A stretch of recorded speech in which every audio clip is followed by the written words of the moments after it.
Hello, my friends. It's good to have you here tonight. Wherever you are, maybe lying in bed, maybe traveling, or sitting quietly with a cup of tea, I hope you're comfortable.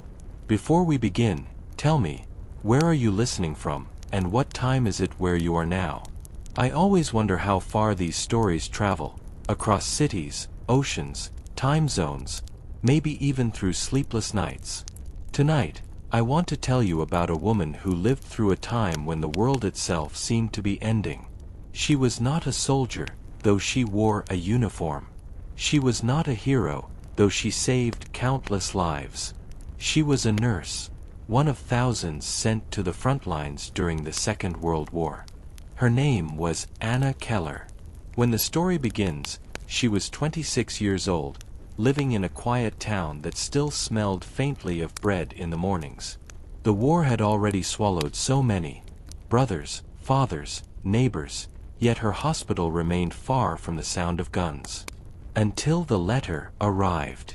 It was delivered early, before dawn, when the mist was still sitting low over the cobblestones.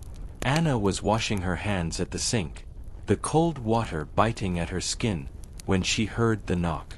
A young postman, face pale from lack of sleep, handed her the envelope with trembling fingers.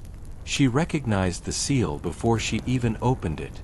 The Ministry of Defense, Medical Division. Inside, the words were brief, printed with the kind of mechanical indifference that wartime orders always carried. She was to report for field duty in 48 hours. Destination, undisclosed sector, Western Front. Her heart did not race. It simply quieted. That night she couldn't sleep. The air smelled of rain, and she kept staring at her packed bag in the corner, a brown canvas satchel containing her few possessions, a small photo of her parents, a folded rosary she never used, a single notebook, and a small tin of sugar cubes she'd been saving since winter. She wondered how long it would be before she saw her own reflection again in a real mirror. At the station, the platform was crowded with people leaving for somewhere else.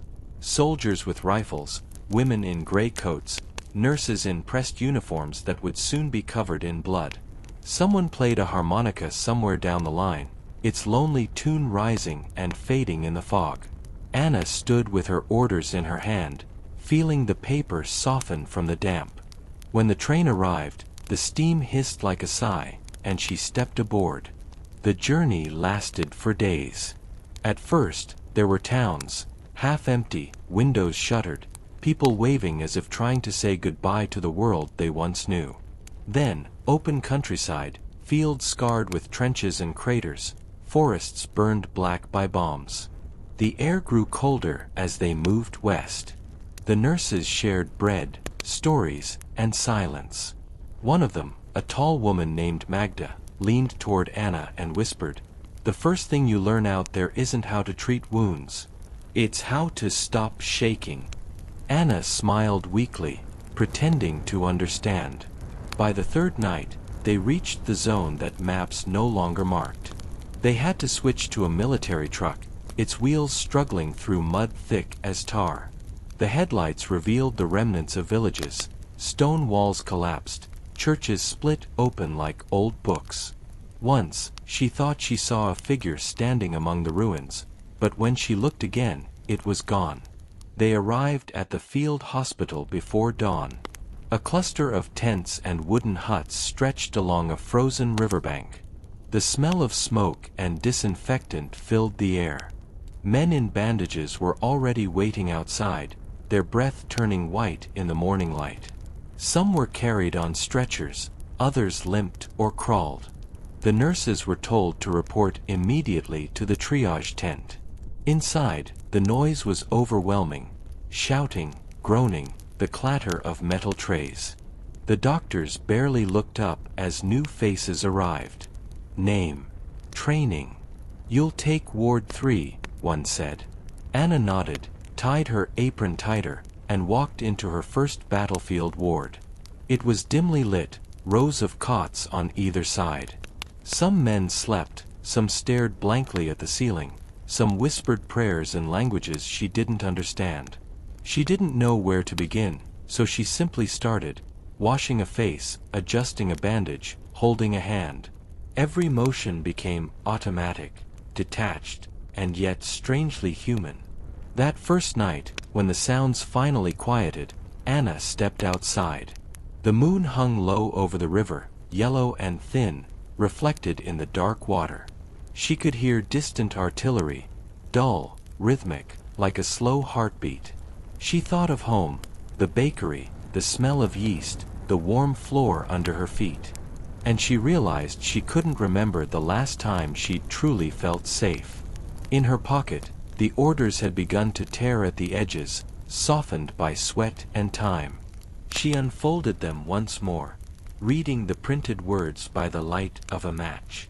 You are hereby assigned to the 47th Mobile Field Hospital. It sounded so official, so sterile, and yet everything about this place was raw and trembling. When the match burned out, she whispered quietly into the darkness. I suppose this is where I live now.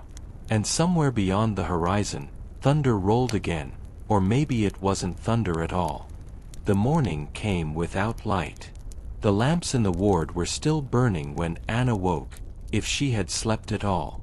She had fallen into that strange half-dream nurses learn too quickly, where the body rests but the mind continues counting pulses, measuring breaths, listening for cries. Outside, the fog lay heavy on the camp, hiding the outlines of tents and trees. Everything was gray, the ground, the sky, even the air seemed dusted with ash. Someone shouted her name. Anna! We're short on hands in the receiving tent.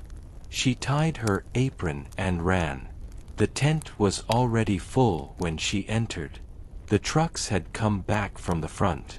Stretchers lined the mud floor like fallen dominoes. Men wrapped in torn blankets, their faces pale and glazed, boots still wet with the morning frost. The doctors moved like ghosts, voices low, movements practiced. A rhythm of commands, scissors, gauze, morphine, more gauze. Anna froze for a moment at the entrance. The smell hit her first: blood, oil, sweat, smoke, and something metallic, like rusted iron. Don't just stand there, one of the orderlies barked. She knelt beside the nearest man. His uniform was stiff with dried mud. A bandage around his thigh leaked through. He was whispering something, a name, maybe. Anna didn't understand the language, but she whispered back anyway, "You'll be all right. You're safe now." She wasn't sure if he heard. There was no time to think. Another stretcher arrived, and another, and another. The noise built into a strange music, scissors cutting cloth, the hiss of the sterilizer, the heartbeat of footsteps across mud. Hours vanished. She lost track of how many she helped. Every time she closed her eyes, she saw red behind her lids. At some point, someone pressed a cup of cold tea into her hand. It tasted of smoke. Magda, the tall nurse from the train, sat beside her, her sleeves rolled to the elbows. "First day," she said softly. "You'll remember it forever." Anna nodded, but said nothing. A boy, barely 18, was carried in next. His arm was missing. His face was calm, almost serene. He looked at Anna as she leaned over him and whispered, "It doesn't hurt." She didn't believe him. When his eyes closed, she kept her hand on his shoulder for a long moment. She realized she hadn't felt her own heartbeat for hours. It had been replaced by theirs. In the afternoon, the bombing started again. The tent shook. Dust fell from the canvas ceiling. The surgeons didn't stop. They worked through the tremors as if the earth itself were part of the operation. Outside, the sky turned orange with fire. Someone screamed for water. Someone else was praying. Anna found herself reciting the words with them, though she couldn't remember when she had last believed in God. When evening finally came, the wounded were quiet, some asleep, some gone. The orderlies dragged the empty stretchers outside, washed the floors, replaced the sheets. Anna's hands trembled so much she couldn't tie a bandage properly. Magda saw and helped her, whispering, "The shaking is normal. It stops after a while. Or you just stop noticing it." They stepped outside together for air. Smoke from nearby fires hung low, turning the sunset into a dull red smear. Somewhere, a radio played a broken melody, a violin recording that skipped every few seconds, like a memory repeating itself. Anna thought it sounded beautiful, almost human. That night, she tried to write a letter home. Her hands still smelled of disinfectant and blood. She sat at the edge of her cot, the candlelight flickering, and wrote, "Mother, I arrived safely. The work is hard, but I am not afraid. Everyone here is brave in their own way. Some laugh. Some cry quietly when the lights go out. The nights are long. I hear the guns sometimes, far away, and I wonder how far the sound can travel. Maybe you hear it too. Maybe it passes over the hills and through your window, the same way your prayers reach me." She paused. Then she folded the paper and placed it in her tin box. She didn't know why she couldn't send it. Maybe she didn't want to worry them. Maybe she feared that once it left her hands, the words would make everything real. In the distance, another explosion rolled through the valley. The candle flame trembled. Anna looked up. For a moment she thought she saw movement near the riverbank. A figure, perhaps, standing still in the fog. When she blinked, it was gone. She blew out the candle. In the darkness, she whispered the boy's name, the one she had written on his tag earlier that day. She said it once, then again, until it lost its meaning and became only a sound. Sleep didn't come easily. The walls of the tent seemed to breathe with the night wind, and the world beyond it felt vast and hollow. But somewhere inside that hollow space, she felt a quiet certainty. Tomorrow, there would be more faces, more hands to hold, more names to remember. And she would be there, steady as she could be. The third night arrived like a sigh. The air outside was thick with mist again, the kind that swallowed sound and made every lamp glow like a distant star. Most of the day shift had collapsed onto their cots, boots still on, coats half buttoned. But Anna and a few others remained awake. It was their turn now, the long stretch from midnight to dawn, when time forgot how to move. The ward was dim. Only a few lanterns burned, their light trembling over rows of sleeping soldiers. The silence was not complete. There was always some small noise, a cough, the rustle of a blanket, the hiss of the oil lamp, and outside, the occasional rumble of artillery far away, so faint it almost blended with the wind. Anna moved from bed to bed, checking pulses, replacing damp bandages, counting breaths. Her steps were soft. She had learned to walk without making a sound. The smell of antiseptic and sweat had become as familiar as her own skin. She could no longer tell if her uniform was clean or just pale from washing. Sometimes, a patient would wake in panic, shouting for someone who wasn't there. She would press a hand gently on their shoulder, whisper their name, and remind them they were safe. They rarely believed her, but sometimes the voice alone was enough to pull them back from wherever their dreams had taken them. One of the younger nurses, Elise, was sitting at the far end of the tent, mending a torn sleeve. She hummed softly, a tune from before the war, something about summer and rivers. The melody hung fragile in the air, like a memory that refused to die. Magda joined Anna near the supply shelves. Her hands were red from scrubbing instruments. "Do you ever sleep?" Anna asked quietly. "Only when I forget I shouldn't," Magda answered, smiling faintly. They poured coffee from a tin pot. It was bitter, thick, almost black. The warmth ran through Anna's chest like medicine. She stared at the canvas walls and tried to imagine what the world outside looked like now. Somewhere, there must still be cities with streetlights, bakeries that opened at dawn, people who argued about nothing important. But here, the night felt like it belonged to another planet.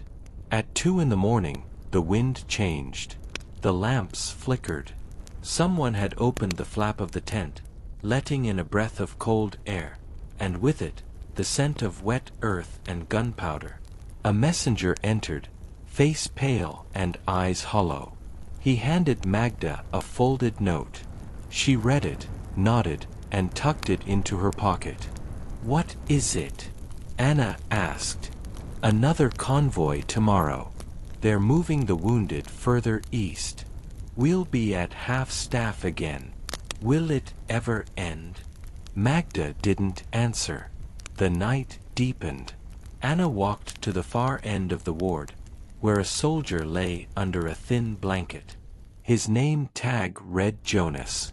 He was missing both legs, but his face looked strangely peaceful, like someone who had already made peace with the world. When she touched his wrist to check his pulse, he opened his eyes. "Is it morning yet?" he asked. "Not yet," Anna said softly. "You'll know when the birds start singing." He smiled faintly. "Then I'll wait for them." She sat beside him until his breathing evened out. There was a strange comfort in that. The sound of someone returning to sleep, the fragile proof that for at least one more night, they were alive. Outside, the wind grew stronger. The canvas walls swayed. Anna stepped out for a moment, wrapping her coat around her shoulders. The moon was pale and distant, a coin pressed against the sky. Smoke from the cooking fires drifted low, weaving between the tents like ghosts. In the distance, she saw the outlines of soldiers walking in silence, carrying stretchers back from the front. The war never really slept, it only blinked. She stood there until her fingers went numb, then returned to the tent. Elise had fallen asleep sitting up, the needle still in her hand. Magda was writing something in a small notebook, her face unreadable. "What are you writing?" Anna asked. "Names," Magda said. "Just names. So they don't disappear." Anna watched her for a long moment, then nodded. When the next shell fell, distant but heavy, the lamps trembled, the canvas shivered, and a few men stirred in their sleep. But no one screamed. They were all too tired. By dawn, the mist returned, thicker than ever.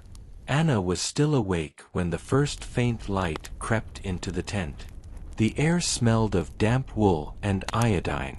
Somewhere outside, a single bird began to sing, hesitant, uncertain, as if testing whether the world was still there to hear it. Jonas, the man without legs, smiled in his sleep. Anna smiled too. For the first time in days, she allowed herself to breathe. And as the day began again, she realized that every night like this, every quiet hour between darkness and dawn, was its own small victory. Not of armies, but of endurance. Of staying human when everything else had turned to ash. By the end of the first week, Anna had stopped counting the days. The war didn't move in weeks or hours. It moved in pulses, in the rhythm of footsteps, heartbeats, and the dull clang of metal instruments on the surgeon's tray. Every shift bled into the next, until the calendar lost all meaning. The man who commanded that rhythm was Dr. Emil Weiss, chief surgeon of the 47th Field Hospital. He was tall, angular, always wearing a gray coat stained with iodine and shadow. His face rarely showed emotion, and his voice was quiet, too quiet for the chaos around him. Yet somehow, everyone heard him. When he spoke, even the air seemed to still for a moment. No one knew much about him. Rumor said he'd been a university professor before the war. Others whispered that he had lost his family in one of the early bombings, and that he hadn't spoken of them since. The truth was probably something in between. Anna didn't ask. She simply watched. The first time she assisted him directly, it was during a long operation that stretched deep into the night. A soldier had been brought in with a chest wound that refused to stop bleeding. Dr. Weiss didn't hesitate. He moved with that eerie calm that only comes from having seen too much. His hands were steady, precise, almost mechanical, yet there was nothing cold about them. Every motion carried purpose, even tenderness, as if he were sculpting rather than cutting. "Hold the clamp," he said quietly. Anna obeyed. The air in the tent was hot, the lanterns flickering, the metal tools catching glints of orange light. Outside, the guns thundered like a slow drumbeat, but inside, time had narrowed to the space of one man's breathing. For 3 hours they worked. When it was done, the patient still lived. Barely, but he lived. Dr. Weiss stepped back, removed his gloves, and for a moment just stared at his hands. Anna noticed how long and thin his fingers were, trembling slightly under the lantern light. He didn't look at her when he spoke. "Sometimes," he murmured, "I think the body remembers everything we do to it, even when the mind doesn't." Then he turned away and walked into the cold. After that night, Anna began to notice small things about him. He never ate with the others. He worked until exhaustion, then disappeared for hours. Sometimes, she would find him outside the hospital tents at dawn, standing by the river, washing his hands again and again as if trying to erase something invisible. One morning, she brought him a cup of coffee. He nodded in thanks but didn't drink it. "Do you ever rest?" she asked. "Rest?" He smiled faintly, almost kindly.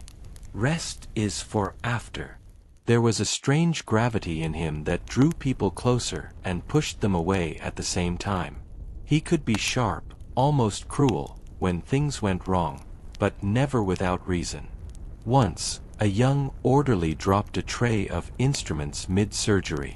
Dr. Weiss didn't shout. He simply said, "Get another. Quickly." Afterward, he found the boy outside, shaking, and handed him a cigarette. "Hands stop trembling when they have something to hold," he said. That evening, Anna walked past the storage hut and heard music. Someone was playing an old gramophone, scratched, fading, but still alive. Inside, Dr. Weiss was sitting alone, sleeves rolled up, listening to a record spinning slowly. The music was Bach, something delicate and full of sorrow. He looked up when she entered but didn't stop the record. "I didn't know you had a gramophone," Anna said softly. "It was my wife's," he replied. For the first time, she saw a flicker of something behind his eyes. Not pain exactly, but the echo of it. "She played it every morning," he added, almost to himself. It was the only thing that could make the day feel real. They stood there in silence until the record ended. When the last note faded, he said, "Go get some sleep, Nurse Keller. There will be new arrivals by morning." That night, she dreamed of hands, his hands, moving through light and shadow, stitching together not only bodies, but fragments of a world that kept breaking. In her dream, those hands were enormous, reaching over the battlefield, mending the earth itself, sewing rivers and trees back into place. When she woke, her pillow was damp with sweat, and she could still hear the faint echo of Bach in her ears. Days turned into weeks. Dr. Weiss grew thinner, quieter. Sometimes, during surgeries, he would pause mid-motion, staring at the wound before him as if seeing something no one else could. Once, he said under his breath, "There's a limit to how much the world can bleed before it forgets why it's alive." Anna wasn't sure if he was speaking to her or to himself. But every time the gun stopped for a while, every time the night fell still, she could hear him somewhere nearby, washing, cleaning, preparing, keeping that fragile thread of order alive in the middle of chaos. And somehow, knowing he was there made everything else feel possible. The days blurred again. The war had its own rhythm now, not measured in time, but in sounds, the groan of stretchers, the dripping of rain through torn canvas, the distant thud of artillery that rolled across the sky like slow thunder. For Anna, each morning began not with sunlight, but with the sound of boots on mud and the metallic rattle of surgical trays being cleaned. She had stopped trying to count the wounded. There were too many. Some lived, some didn't, and after a while, she realized that even memory had limits. It was impossible to carry all those faces at once, so the mind learned to let them go, like leaves on a river. But not all of them left easily. Some stayed, haunting the edges of her thoughts long after she left the tent. That was when she began writing the letters. It started one quiet night after the bombing had stopped. The air smelled of wet ash and disinfectant, and the lamps were burning low. Anna sat on her cot with her knees pulled up, a single candle flickering beside her. The tin box lay open in front of her, the one she had carried from home.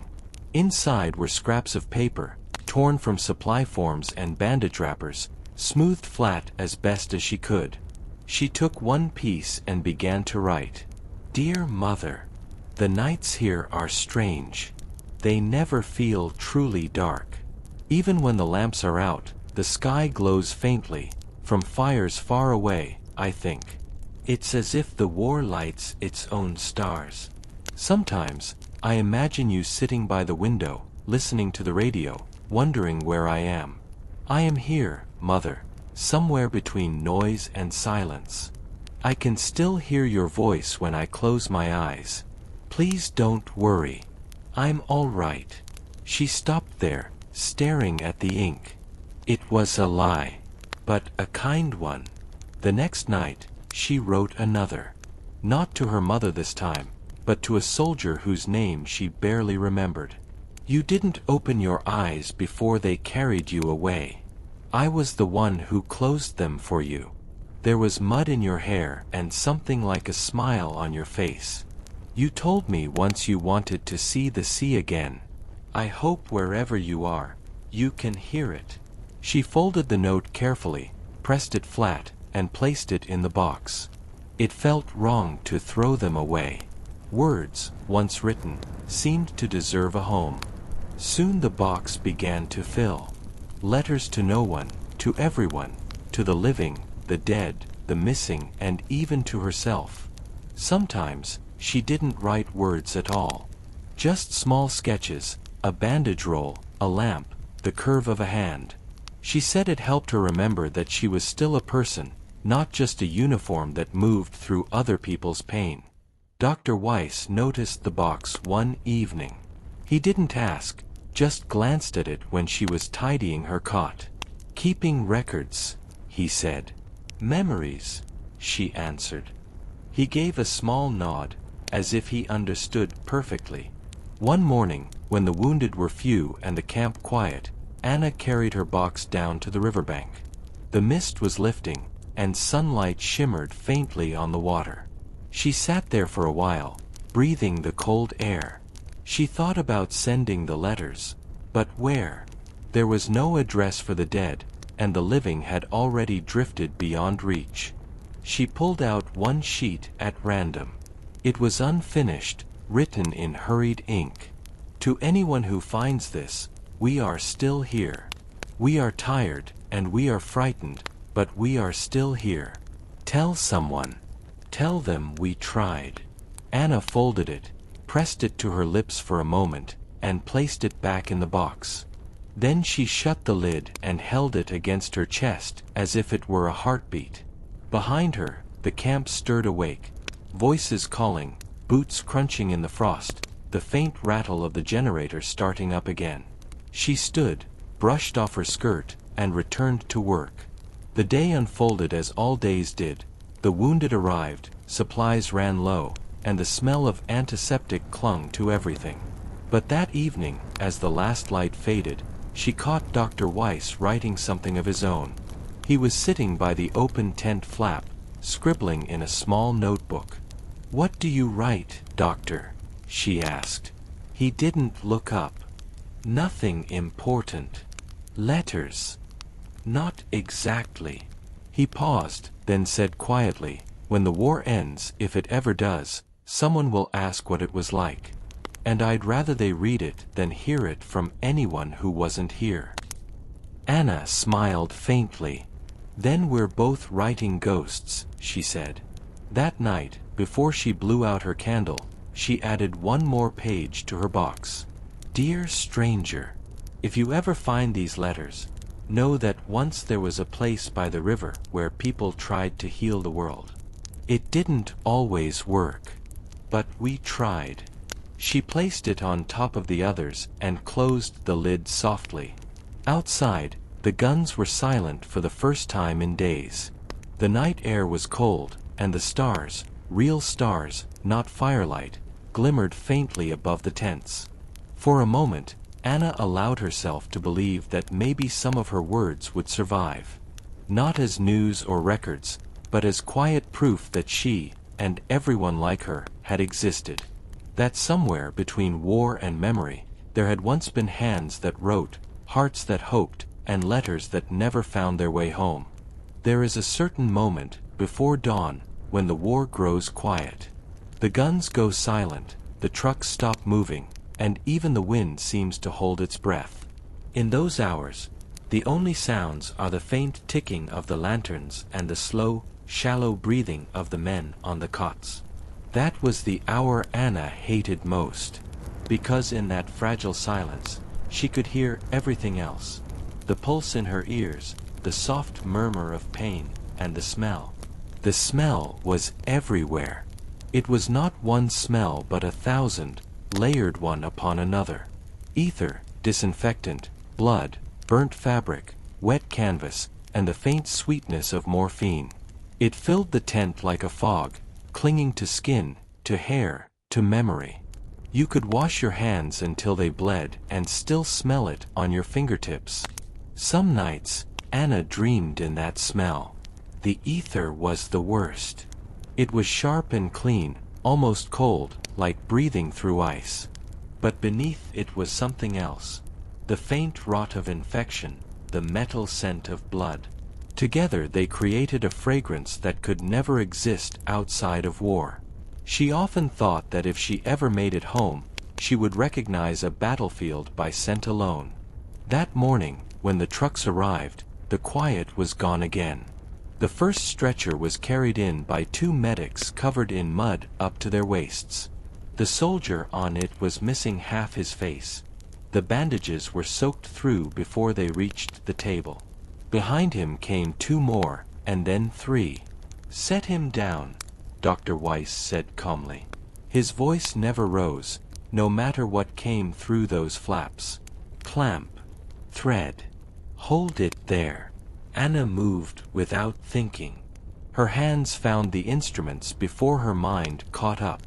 She pressed, cut, cleaned, tied. The sound of the scissors was like the ticking of a clock, constant, predictable, the only kind of order left. The new nurse, Elise, was trembling beside her. It was her first week. Anna caught her eyes for a second, pale, frightened, barely holding together. Breathe, Anna whispered. Just breathe through your mouth. It was advice she herself had been given once, long ago, when she too had nearly fainted at the smell. Elise nodded, swallowed hard, and bent back over the patient. Hours passed that way. The world narrowed to the small circle of lamplight on the table. There was no sky, no past, no future, only what was in front of them. When the operations ended, Anna stepped outside for air. The world beyond the tent looked strange, almost unreal. The sun had risen behind a line of thin clouds, painting the mud in a pale silver light. The trees at the edge of the camp stood still, their branches black against the mist. Her hands were trembling. She stared at them for a long moment, the fine blue veins, the tiny cuts, the half-moons of dirt beneath her nails. They did not look like her hands anymore. They looked like tools. Someone lit a cigarette nearby. The smoke drifted toward her, soft and gray. For a brief instant, it almost masked the smell of ether. Almost. She walked to the river to wash. The water was icy, but she didn't care. She plunged her hands in, scrubbing until they were red. The current tugged gently at her sleeves. It was peaceful there, for a moment. When she returned to the tent, Dr. Weiss was sitting alone, his coat off, his sleeves rolled up. He was staring at the small, dented kettle on the stove. The water inside was boiling slowly, the lid rattling with every puff of steam. "You should rest," Anna said quietly. He didn't look up. "If I rest," he replied, "I'll start thinking. And if I start thinking, I'll stop working." She nodded. She knew what he meant. There was no place for thought here, only action. The moment you began to reflect, the noise of it could crush you. The faces of the dying would rise from the shadows of your mind and begin asking questions you couldn't answer. Later, when the night came again and the wounded slept, Anna found herself walking between the cots. She checked bandages, felt foreheads, straightened blankets. The air was thick with heat and ether. Some of the men murmured in their sleep, whispering names of wives, children, villages. At one cot, she stopped. The soldier there was very young, 17, perhaps 18. His arm was gone at the shoulder. A small tag hung from his neck with a number and a name she couldn't pronounce. He was awake, barely. His eyes were glassy. "Am I still?" he began, but the words trailed off. "Yes," Anna said softly. "You're still here." He blinked slowly, as if the answer was hard to believe. His lips moved again. Does it still smell like smoke out there?" Anna hesitated. Then she said, "No. The rain washed it away."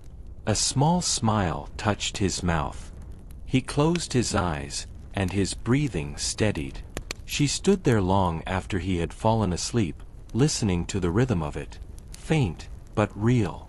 It sounded like something that still belonged to life. When she finally stepped outside, the rain had begun again.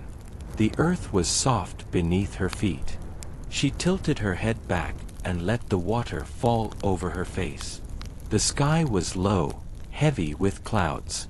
And for a few seconds, just a few, the smell of ether was gone. It began with thunder. At least, that's what Anna thought it was. A low, distant rumble that rolled through the night like an approaching storm. She was halfway through cleaning the surgical tables when the sound grew sharper. Too sharp for thunder, too hollow for wind. Then the earth trembled beneath her boots, and the lamps swayed. "Artillery," someone whispered. The words spread through the tent like fire. The nurses froze, hands still holding trays of instruments, bowls of disinfectant, rolls of gauze. Dr. Weiss looked up from his papers, his expression unreadable. Then came the second impact, closer this time. The canvas walls shuddered. A fine rain of dust fell from the wooden beams above the operating table. Somewhere outside, a man shouted an order that was swallowed by the next explosion. Anna's body reacted before her mind caught up.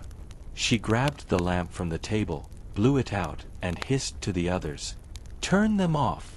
All of them!" The tent fell into darkness. Only the faint glow of the sky outside remained, flashes of white and red reflecting through the mist. Another shell landed somewhere behind the medical line. The ground jumped again. The sound that followed wasn't just noise. It was a kind of pressure that pushed against the chest, filling the lungs with invisible weight.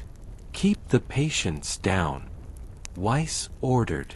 His voice was calm, as always, but his hands trembled just slightly as he pulled the next wounded man from a stretcher.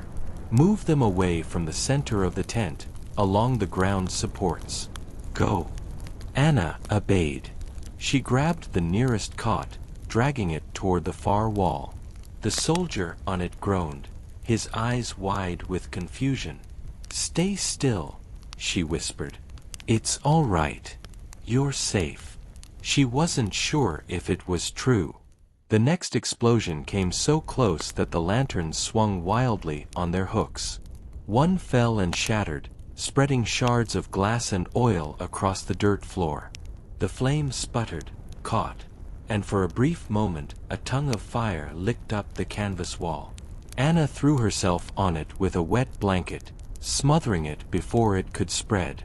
The smell of burnt fabric and oil filled the air. Outside, the bombing grew heavier. The ground shook like a living thing. Through the gaps in the tent, she could see flashes of orange along the horizon. The sky looked alive, pulsing with light, smoke, and falling embers. Magda stumbled in through the flap, her hair matted with dust. "The western tents are gone," she gasped. "Direct hit. We have to move." "Move where?"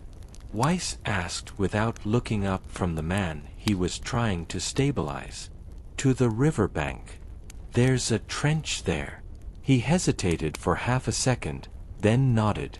"Anna, Magda, take everyone who can be moved. The rest." He didn't finish. Anna grabbed Elise by the arm. "Get the morphine box and the bandages. Leave the rest." Elise's eyes were wide, shining in the dim light. "What about? Just move." They began pulling cots toward the flap, 2 nurses per bed, dragging the wounded through the mud as the bombardment continued. The air was thick with smoke and dust. Somewhere to their right, another tent collapsed in on itself with a sound like thunder tearing the sky. Anna could hear someone crying for help, a woman's voice, hoarse and broken. She wanted to turn toward it, but Weiss's shout cut through the chaos. "Keep going!" She obeyed. They reached the riverbank, where a shallow trench ran parallel to the water. It wasn't much, just a depression in the earth, barely deep enough to hide in, but it offered cover from the shrapnel that hissed through the air. The nurses laid the wounded along the edge, covering them with blankets and coats. Anna's hands were shaking so badly she could barely tie the bandages. Her mouth was dry, her ears ringing.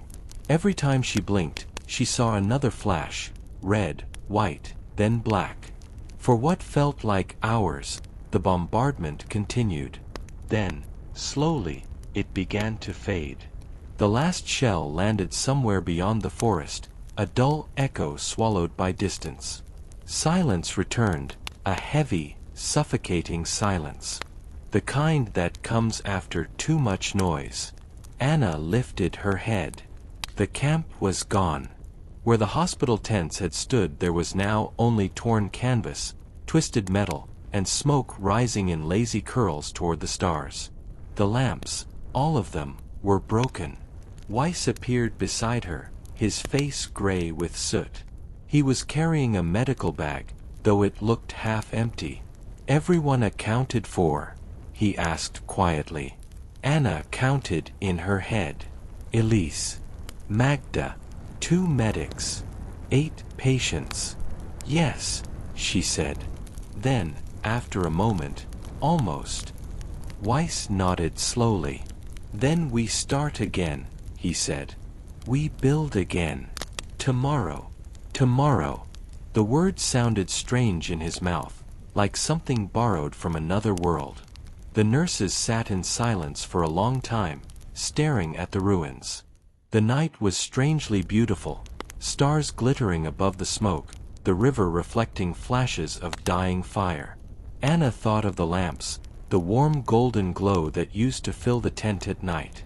The way it made the soldiers look peaceful, almost alive. She wondered if they would ever have that light again. She looked down at her hands, streaked with soot and blood, trembling against the cold. Somewhere behind her, Magda began to hum softly. A tune from home. The same song she always sang when she needed to keep her courage. Anna joined in, barely audible at first. And for that one small moment, Amid the ruins, the smoke, and the smell of earth, the world felt almost gentle again. Almost. The morning after the bombardment arrived cold and silent. Mist hung low over the river, curling around the mud-slick banks like fingers reaching for the wounded. The tents were gone, reduced to ashes and splintered poles, and the ground was a cratered expanse of mud and puddles. The soldiers, the few who could still stand, huddled along the banks, shivering in uniforms torn and stained. Anna moved among them, carrying bandages, blankets, and what little food they had managed to salvage. Her hands were raw, her uniform caked with mud and soot, but she did not stop. Every movement mattered, every stretch of her fingers, every gentle touch on a fevered forehead, every whispered reassurance. Magda had already begun organizing the survivors. "We'll set up along the river," she said. "It's high enough to stay dry, and the current keeps the mosquitoes down. We'll split into shifts.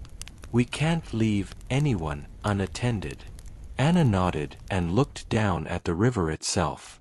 The water was gray and swollen, rushing faster than usual, carrying leaves, twigs, and the occasional fragment of debris from the destroyed camp. It smelled faintly of iron and mud, a river that had seen far more than its share of sorrow. The makeshift hospital rose slowly. Wooden crates became beds, sheets stretched across sticks became partitions, and lanterns, salvaged from the wreckage, flickered feebly against the cold. Patients lay wherever there was space, knees drawn up, arms clutched to chests. Some whispered prayers. Some stared blankly at the sky. Some did not move at all. Anna and the others worked tirelessly, moving between patients, scrubbing mud from their wounds, holding hands when the shivering could not be stopped by blankets alone. The smell of antiseptic was replaced by something thicker. The river, the wet earth, the copper of blood, and the faint sweetness of damp wool. Winter was beginning to creep in. Frost settled on the edges of the river.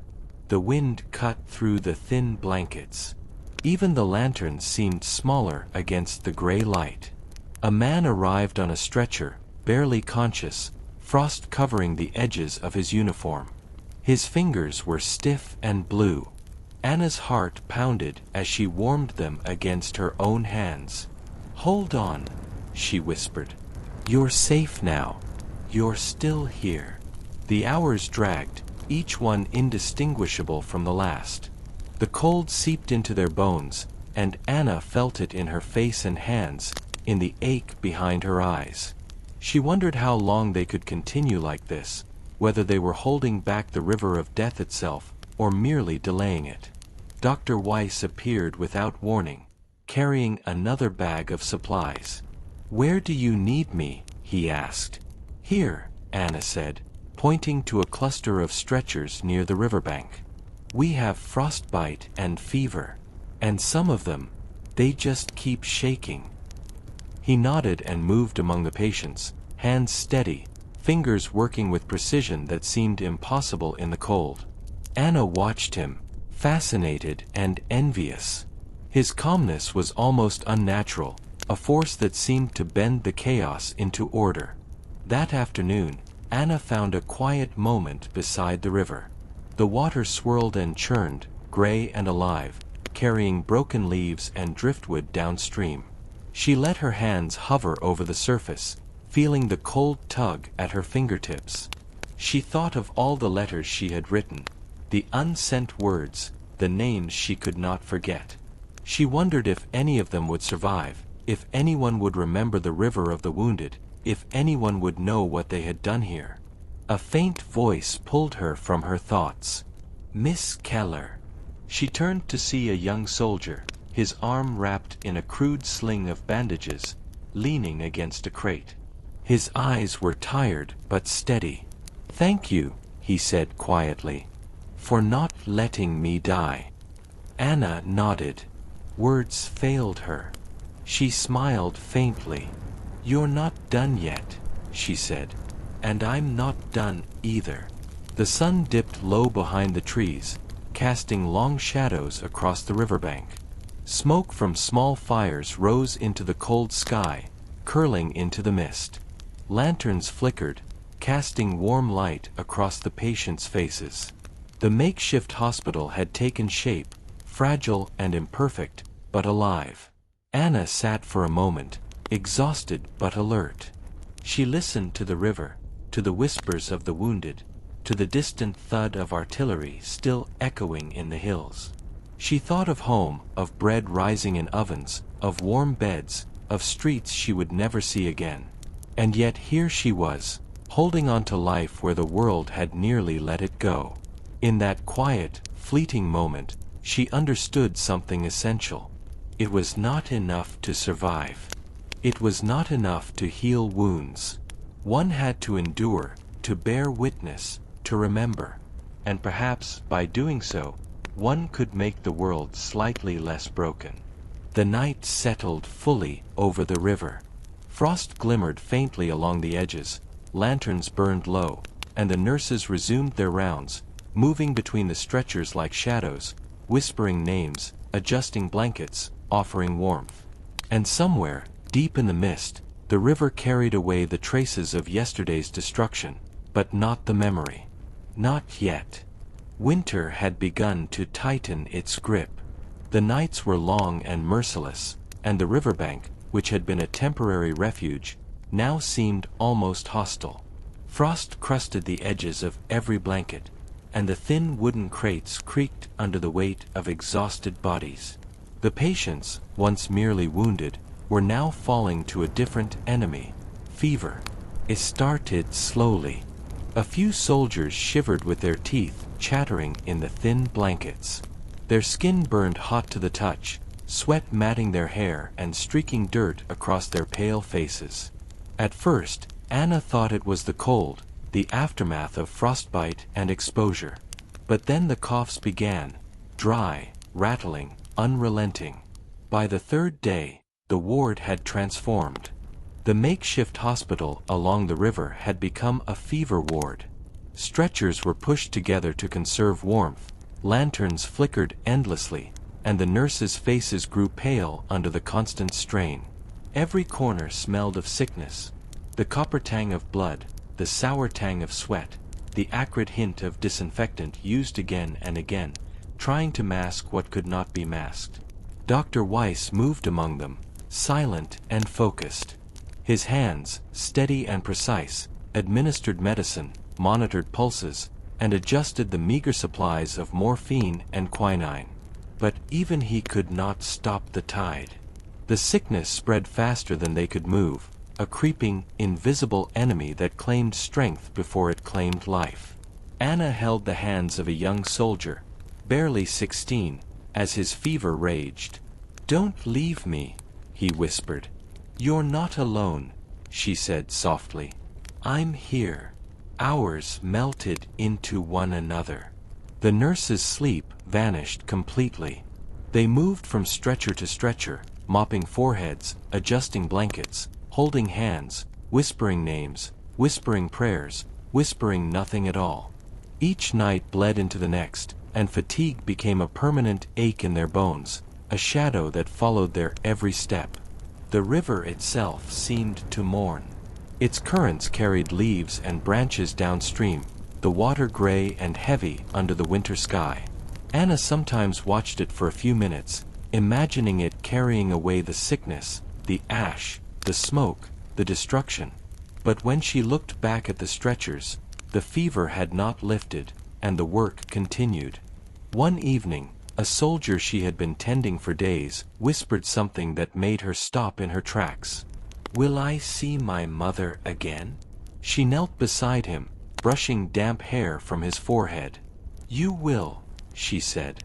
Her voice sounded hollow even to her own ears. "I promise." Yet even as she spoke, she knew the truth was uncertain. Survival here was measured in hours, in breaths, not promises. Dr. Weiss finally approached her in the dim light, placing a steady hand on her shoulder. "You must eat," he said simply. "I can't leave them," she whispered. "They'll understand," he replied. "Even if you don't, they'll understand. She nodded, but her appetite was gone. Hunger had become a distant, meaningless sensation compared to the grip of exhaustion and fear. Outside, the night pressed against the tent. The wind moaned through the reeds along the riverbank, carrying a chill that made their thin blankets insufficient.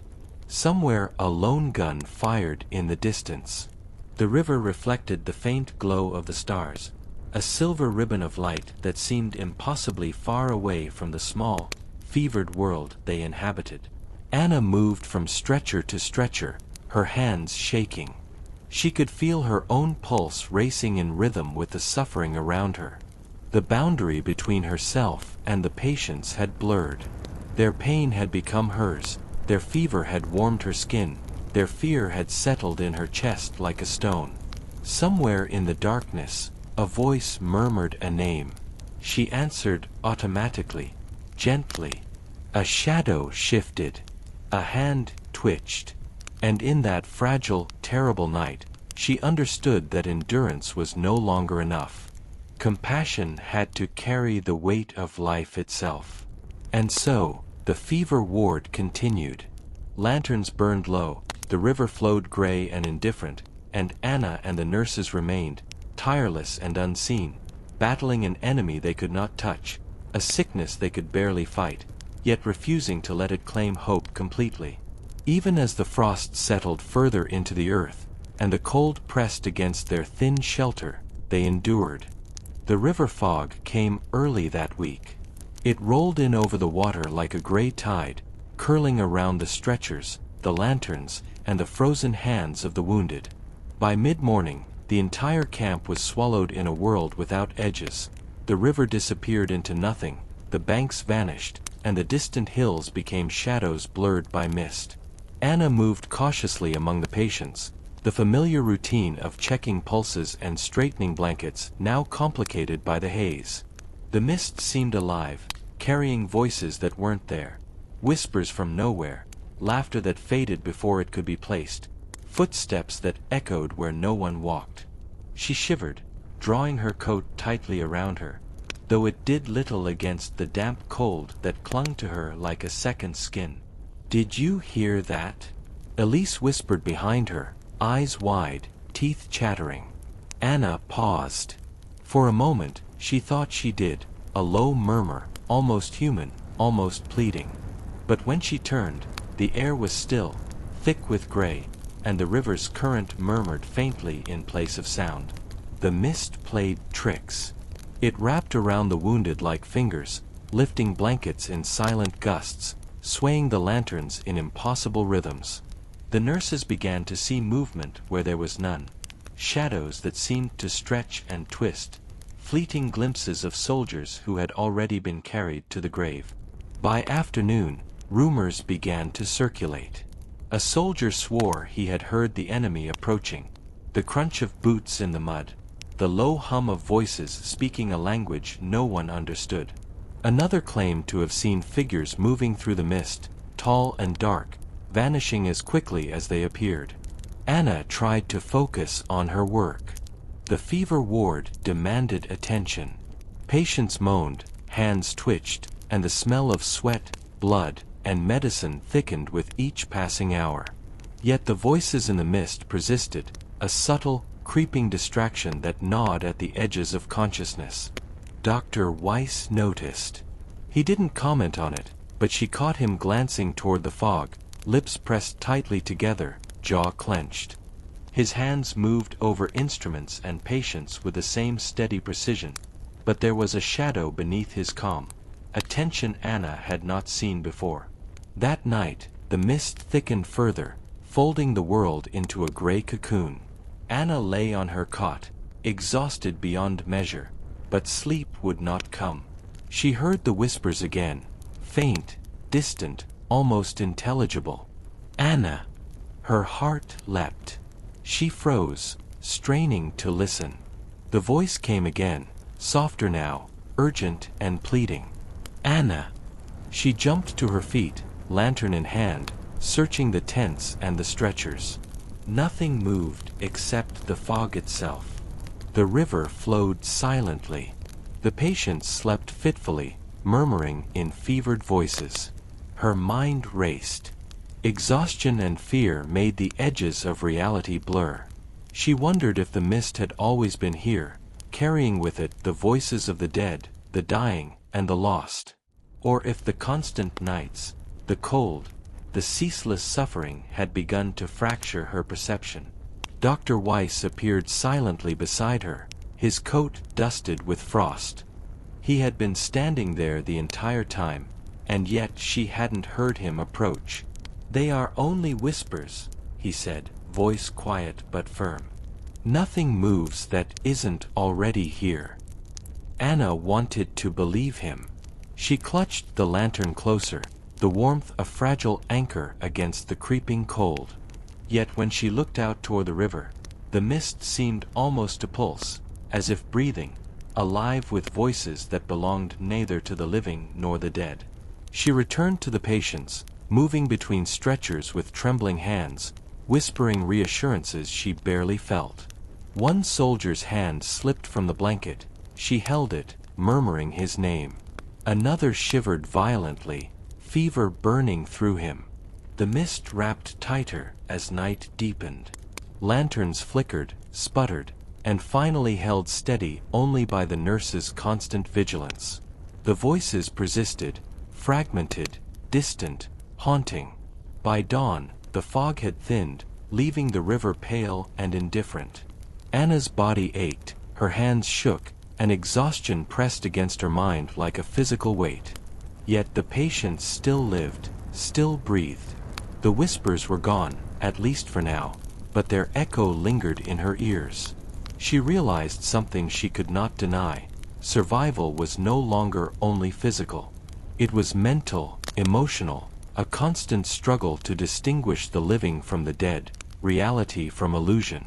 The mist, the voices, the gray river, they were part of the war too, and it was up to those who remained to endure them. Dr. Weiss moved among the stretchers, as calm as ever, as if he understood the fragile balance between fear and duty. Anna watched him, wondering if he too had heard the whispers, or if he had somehow built a fortress around his mind, impervious to the river of ghostly voices. For now, they would survive. For now, the patients would live another day. And for now, the mist, with all its whispers, would remain only at the edges of their perception, a reminder that in war, the enemy is never only outside. The next convoy arrived at dusk, moving slowly through the mist like shadows of ghosts. The nurses, Anna included, had grown wary of new arrivals. Every stretcher could carry life or death, and sometimes both in the same fragile bundle. This soldier was different from any they had seen before. He was young, perhaps 17 or 18, his uniform torn, face pale and streaked with blood. But the most striking thing was silence. He could not speak. Not a whisper, not a groan, only the shallow rise and fall of his chest and the tremor in his hands. Dr. Weiss stepped forward, scanning him with calm precision.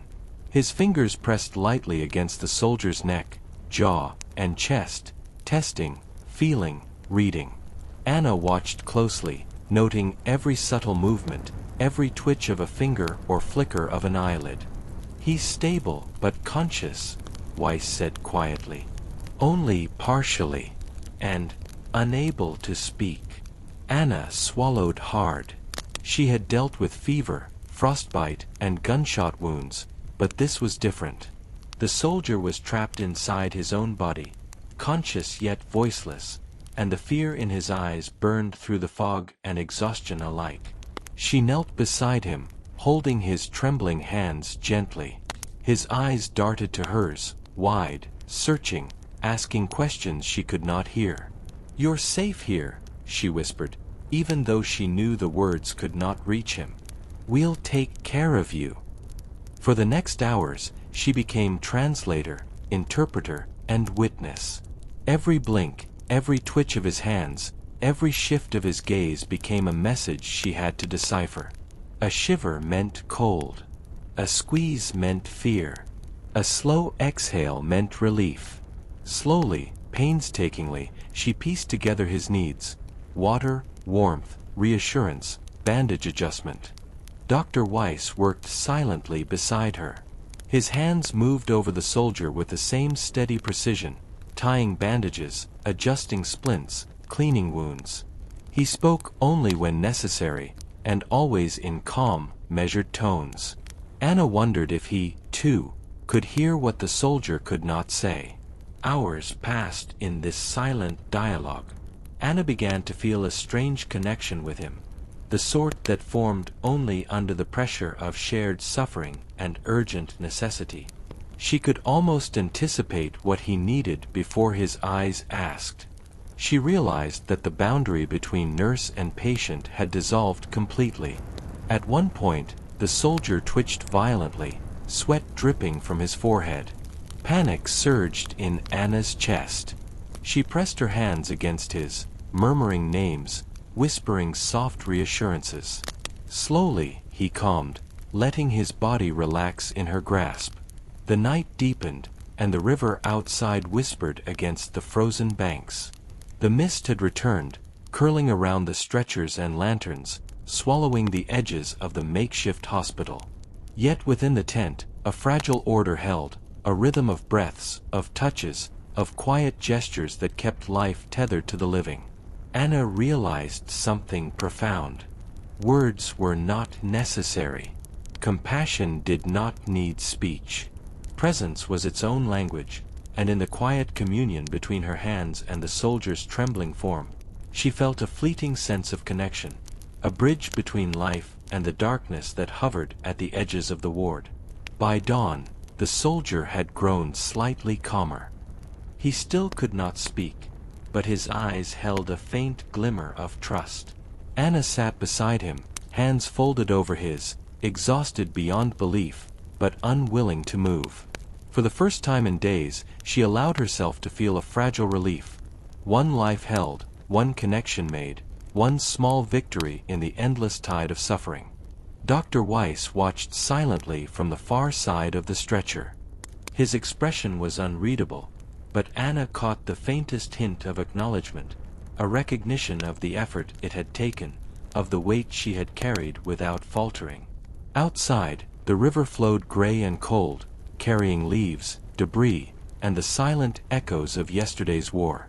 Inside, life continued, fragile, tenuous, and yet undeniably present.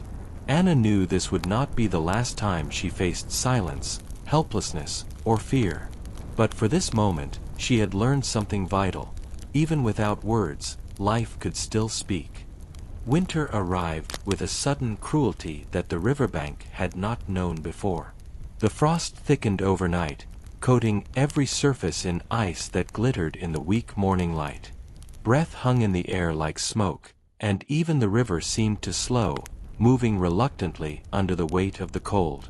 The patients shivered beneath threadbare blankets, their fevered bodies battling both sickness and the merciless chill. Supplies were running dangerously low. Food had dwindled to stale bread, a handful of hard cheese, and a few tins of beans that had been passed from hand to hand until the edges were dented and the labels faded. Water from the river had to be boiled, scrubbed, and strained to prevent sickness, but even then, it smelled faintly of mud and iron.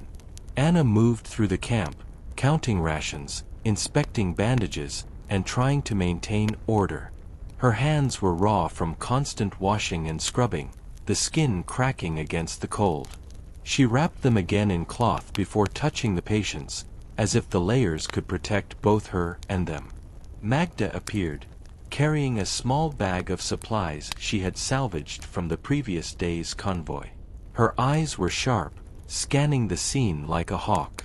"We'll have to ration carefully," she said. "1 slice of bread per patient until we get more. Half a cup of water.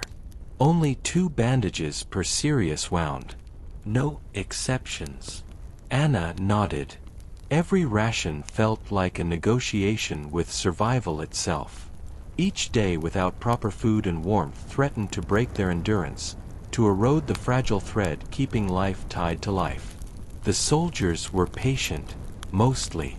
Their faces were pale, sunken with fever, frostbite, and hunger, yet they did not complain. Their trust, unspoken and fragile, weighed on Anna's shoulders like a physical burden.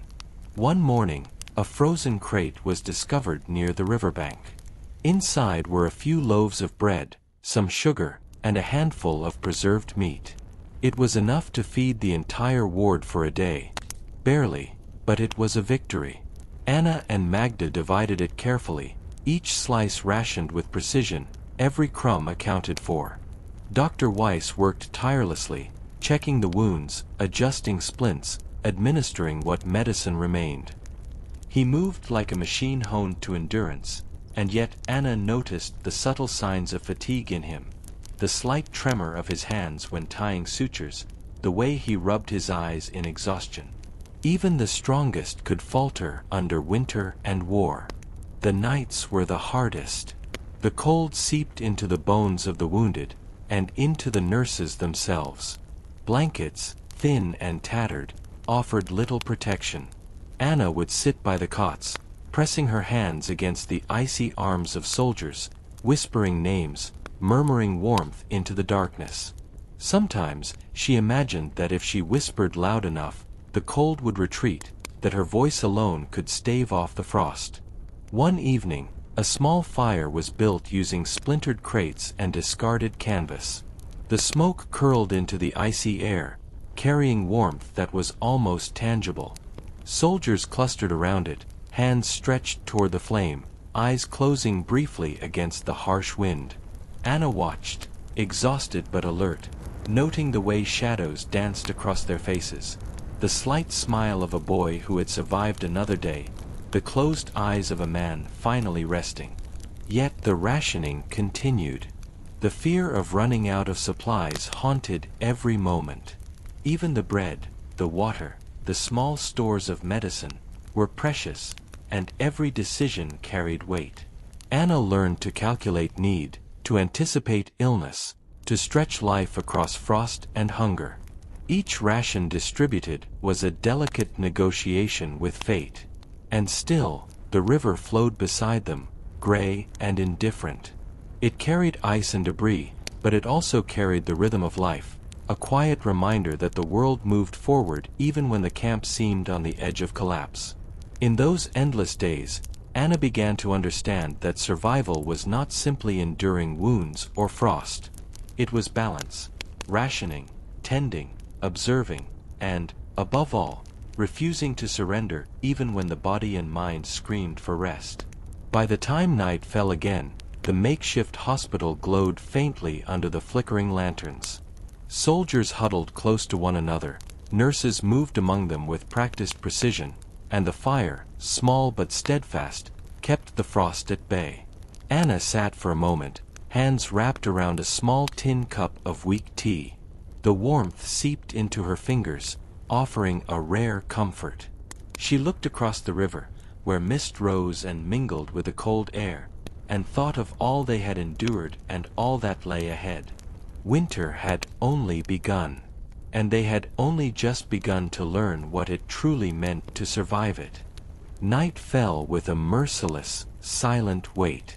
The river, now partially frozen at its edges, reflected a pale, ghostly light, while the mist crept along its surface like a living thing.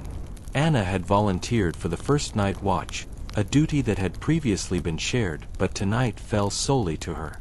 She carried a single lantern, its flame flickering weakly against the fog, and a satchel of supplies, her footsteps crunching in the frost-laden mud. The silence was oppressive. Every sound, the whisper of the river, the groan of a crate under weight, the faint rattle of a distant branch, seemed amplified, echoing across the empty riverbank. The patients slept fitfully, shivering beneath thin blankets, murmuring names of lost homes, loved ones, and moments that had become distant memories. Anna moved carefully between the stretchers, checking each soldier. Their faces were pale in the lantern light, eyes closed, breath shallow but steady. She touched a fevered brow here, adjusted a blanket there. Her hands were numb, but she ignored the cold, focusing instead on the rhythm of the ward. Hours stretched endlessly. Her mind began to wander, and the mist outside made it worse. Shadows seemed to twist into shapes, figures appearing at the edges of her vision. Sometimes she was sure she saw soldiers who had long since passed, walking silently along the riverbank, only to vanish when she turned. Her exhaustion tugged at her perception, weaving hallucinations into the cold, gray night. A sudden sound made her jump, the snap of a branch underfoot. She swung her lantern, heart hammering. There was nothing, only the mist, curling and shifting like smoke. She tried to tell herself it was imagination, that the world beyond the lantern's circle was empty. But the fear persisted, a quiet pressure behind her ribs. She paused at the edge of the river, gazing into its dark, rushing waters. The current was stronger than it had been during the day, and chunks of ice floated silently past, echoing faintly as they collided. The river was indifferent to the suffering on its banks, and yet it seemed to hum with a presence she could almost feel. Returning to the stretchers, she found the young soldier who could not speak stirring. His eyes opened, wide and searching. Anna knelt beside him, placing a hand gently on his arm. His gaze met hers, and for a moment, the weight of the night lifted slightly. She murmured reassurance, even though she knew words would not reach him. Her presence, her touch, was what mattered. Minutes became hours. She continued her rounds, checking each patient, moving between cots and crates, whispering names, adjusting blankets, holding hands, repeating gestures that had become second nature. Her body ached, her back screamed, her fingers were stiff and raw. Yet she pressed on, guided by a stubborn, almost desperate determination to protect the lives under her care. At the far end of the ward, a faint sound reached her, a cough, dry and persistent. She hurried over, finding a soldier shivering violently beneath a soaked blanket. Fever had taken him suddenly. Anna stripped off the damp layers, pressed warm hands against his chest, murmuring encouragement. The lantern swung overhead, casting dancing shadows on the frost-covered ground. The night wore on like a slow, endless tide.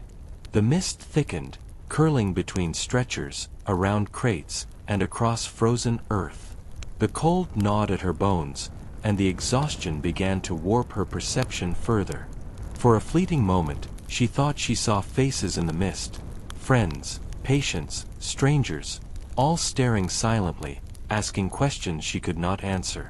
And yet, even in the oppressive fog and isolation, she persisted. Every motion, every adjustment, every whispered name was an act of defiance against the cold, the fear, and the darkness. She was the ward, the bridge between life and the endless night. When the first pale light of dawn crept across the river, the mist slowly lifted, leaving the frost glittering like shattered glass. The soldiers, still trembling in sleep or fever, had survived the night. Anna sank to her knees, exhausted, hands pressed to her face. She had endured, and so had they. Outside, the river flowed gray and indifferent, carrying ice, fog, and debris. Inside, life persisted, fragile and tenuous, held together by the vigilance of a few determined hands. Anna knew that tonight had been only one night of many, but it had taught her something vital. Courage was not the absence of fear, nor endurance the absence of pain. It was the willingness to stand and act even when both threatened to consume you. And she would stand again.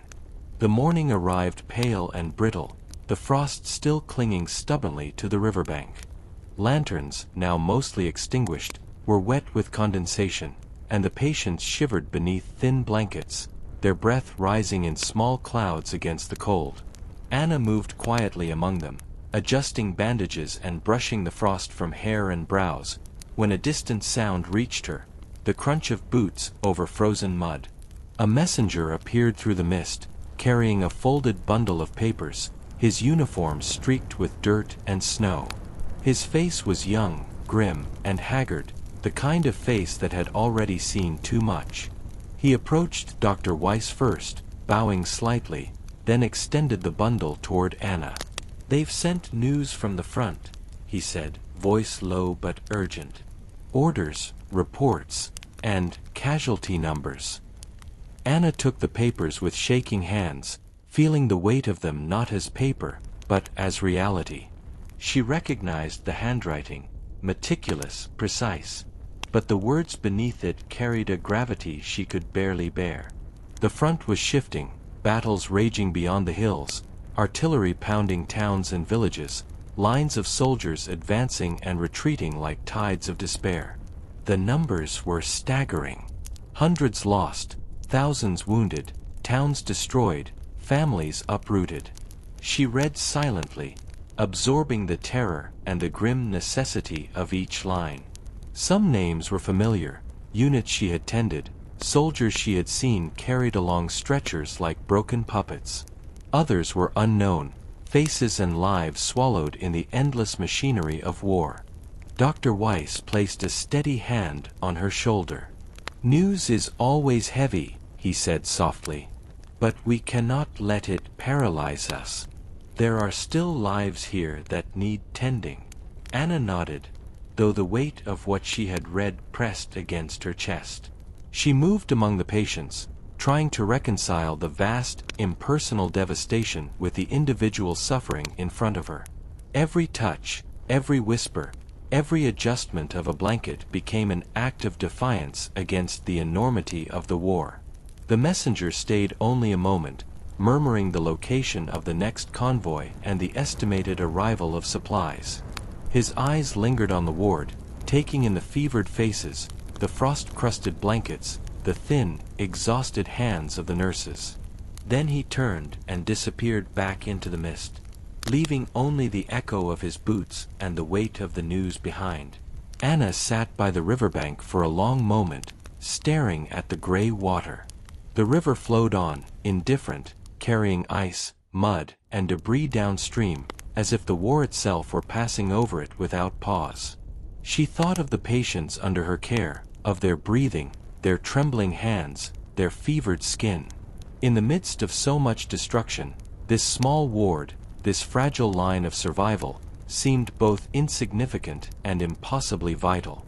Later, when she returned to the stretchers, she found the nurses gathered quietly, reading the same reports, sharing the burden of knowledge through murmurs and glances. Magda's eyes were tight with restrained fear. Elise sat close to a cot, fingers clenched around the edge of a blanket, trembling slightly. "We endure," Anna said softly, almost to herself. "Because if we do not, no one else will." Dr. Weiss nodded, moving among the patients with precise, deliberate care. Anna followed him, reading the subtle signs of worsening fever, frostbite, and exhaustion. Each decision mattered, every ration, every touch, every measure of care. And yet, the news from the front hung over them, a shadow reminding them that the war was vast, relentless, and merciless. The night approached, gray and cold. Lanterns flickered against the mist, the river whispered endlessly, and Anna resumed her rounds. Her hands were numb, her body exhausted, but she moved with steady purpose, a thin barrier between life and the endless encroachment of death. For the first time, she realized how small their sanctuary truly was, and yet, how crucial. The river could not stop the war. Supplies could not prevent all loss. But here, in this fragile ward, lives could be preserved, even in the shadow of so much destruction. And that, Anna understood, was all they could ever hope to do. Preserve, endure, and fight the darkness one small act at a time. The following morning began like any other, pale and brittle, with frost clinging to the riverbank and the mist curling low across the water. Anna had risen before dawn, moving among the stretchers to check the patients, adjusting blankets, wiping sweat from fevered brows, and pressing warm hands against chilled skin. Her body ached in ways that words could scarcely capture, but she pressed on, driven by necessity and the fragile thread of duty that bound her to each life in the ward. The first sign of trouble came in the form of an empty crate. The convoy that was supposed to deliver supplies, bread, blankets, medicine, had not arrived. At first, Anna thought it a delay. Roads could be treacherous in winter. But as the hours passed, it became clear that the supply line had collapsed. No food. No medicine. No clean bandages beyond what they had already rationed. Dr. Weiss examined the remaining provisions, his face calm yet grave. "This will not last," he said quietly. "We have enough for maybe 2 days, if we ration carefully. After that." He let the sentence hang in the cold air. Anna's stomach knotted.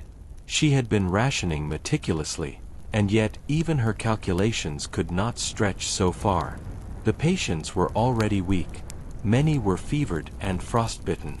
Without additional food, water, and medicine, they would not survive long. Magda came over, a thin scowl etched across her face. "We'll have to improvise," she said. "Make do with what we have. Melt snow for water. Stretch the bread. Burn nothing that could be of use later." Anna nodded, swallowing her fear. Improvisation had become second nature, but desperation was another weight entirely. She began moving among the patients, whispering reassurances she scarcely felt herself. Every rationed slice of bread, every cup of weak, snow-melted water, every bandage that could be salvaged became a lifeline. The frost crept deeper into the earth and the bones of those in her care. Even wrapped in blankets, shivering continued. Hands turned blue, faces paled, and sweat mingled with ice along the edges of fevered skin. Anna's hands shook as she worked to keep them warm, adjusting layers, sharing her own body heat when necessary. By midday, the reality of the collapsed supply line had fully settled in. The soldiers were quieter than usual, conserving energy. Some whispered prayers. Some stared blankly at the gray river, lost in thoughts of home or memories they could no longer reach. Anna recognized the tension in their eyes. The fragile hope that had carried them this far now under siege by hunger, cold, and illness. She looked to Dr. Weiss for guidance, and he gave none beyond silent action. He moved from patient to patient, trimming and adjusting, tending as if sheer focus could keep death at bay. Anna followed his rhythm, mirroring every movement, every careful gesture.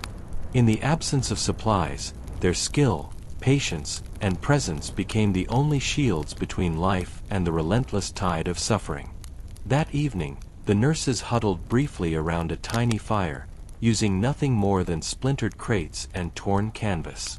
The flame offered a fleeting warmth, but even that was precarious, a small luxury that could not last. They ate a single rationed slice of bread each, forcing themselves to conserve strength for the night ahead.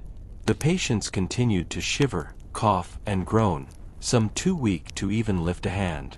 Anna moved among them tirelessly, whispering names, stroking foreheads, holding hands, repeating the same gestures until the cold and the hunger became a dull ache in her own body.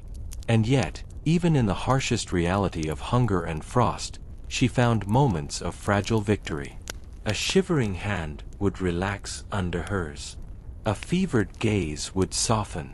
A whispered thanks, barely audible, reminded her that survival was not only about food or medicine, but also about the relentless presence of care, patience, and human touch. Outside, the river flowed gray and unyielding, indifferent to the collapse of the supply line, indifferent to the frostbitten fingers and trembling bodies along its banks. Inside, life endured, tenuous, fragile, yet stubborn. Anna realized, with a sinking yet determined clarity, that they were now entirely reliant on their own resourcefulness. Improvisation, vigilance, and sheer human endurance had become their only lifeline. Every ration counted. Every touch mattered. Every moment of attention was precious beyond measure. Winter had become an enemy as relentless as the war itself, and the river hospital stood on the precipice of collapse. Yet within its fragile boundaries, Anna and the nurses pressed on, determined to preserve life against every conceivable odds.